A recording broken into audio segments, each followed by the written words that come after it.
माशाअल्लाह, इसमें एक तालिब इल्म जो चाचा जान का किरदार अदा करेंगे और एक दूसरे तालिब इल्म हाफिज साहब का किरदार अदा करेंगे और इसी तरह एक तालिब इल्म अस्सलामु अलैकुम व रहमतुल्लाहि व बरकातहू। वालेकुम सलाम बेटा। अरे दादा जान, ये एक्टिविटी लेकर कहाँ जा रहे हो? सब खैरियत से है? बाजार गया था। क्या आप इस उम्र में बाजार गए थे? क्या आपके बच्चे नहीं है? बच्चों का तो हाल ही क्या पूछना। बेटा बेटी पोता पोती मिलाकर 25 बच्चे हैं। मगर एक कहावत है, 100 सुनार की 1 लोहार की। यही हमारा हाल है।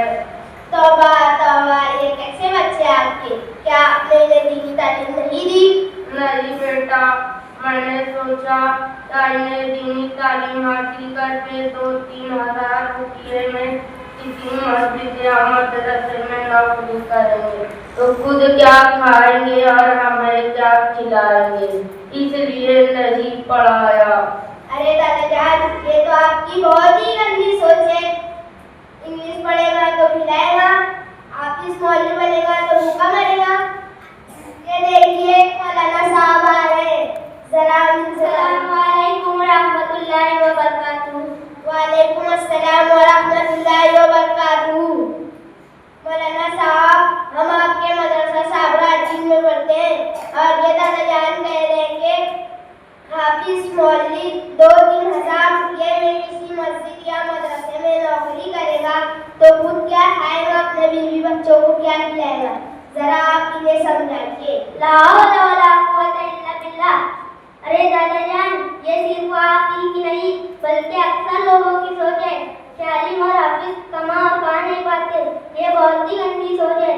जब तक खिलाने पिलाने वाली जात अल्लाह की है, जो खिलाता पिलाता है और जो रोजी देता है। अगर रोजी का ताल्लुक डिग्री से होता तो अनपढ़ लोग भूखे मर जाते, लेकिन ऐसा नहीं है। कहीं आपने देखा है कि हाफिज और मौलवी भूखे मर रहे हैं या फिर खुदकुशी कर रहे हैं, लेकिन ऐसा नहीं है। हर जगह उनकी इज्जत की जाती है। इसके बरखिलाफ आपने देखा होगा कि बीए पास करने वाला बेकार घूम रहा है, डॉक्टर है लेकिन डॉक्टरी नहीं चल रही, वकील है लेकिन कोई कस्टमर नहीं आ रहा। ऐसा है ना दादा जान? आपकी बात तो बिल्कुल ठीक है, लेकिन मेरे बच्चे मेरी बात नहीं मानते, तो मैं क्या करूं?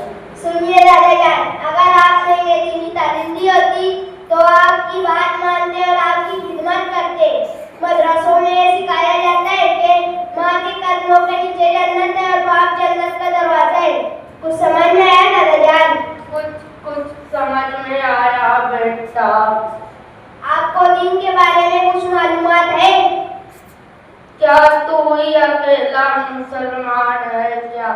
पूछ मुझे दीन के बारे में सब मालूम है। चलिए बताइए, गुस्लों में कितने फराइज हैं? गुस्लों में 10 में 1 कम 9 फराइज है।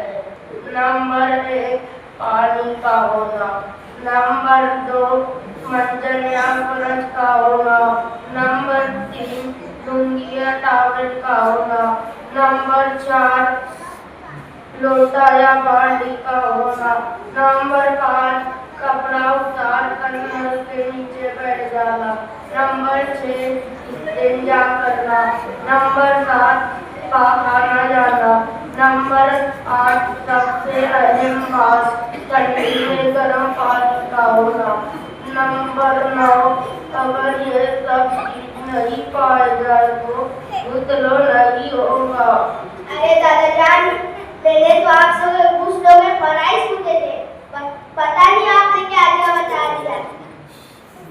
देखिए हमारे मदरसे का छोटा बच्चा आपको गुस्लों के फराइज बताएगा। अस्सलामुअलैकुम वरहमतुल्लाहि वबरकातुहू। गुस्ल में 3 फराइज है।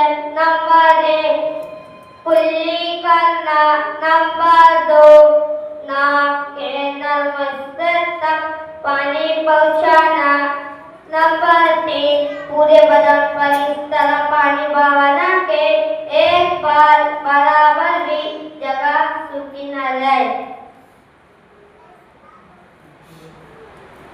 आपको इतनी अच्छी दीनी तालीम किसने दी? हम मदरसा साबराजी में पढ़ते हैं, जो मदरसा जामिया अबुल हसन की शाख है। हमारे मौलाना का नाम मौलाना इम्तियाज मोहम्मदी है। ठीक है, इंशाअल्लाह मैं भी मेरे बच्चों का कल से दाखिला यही कराऊंगा।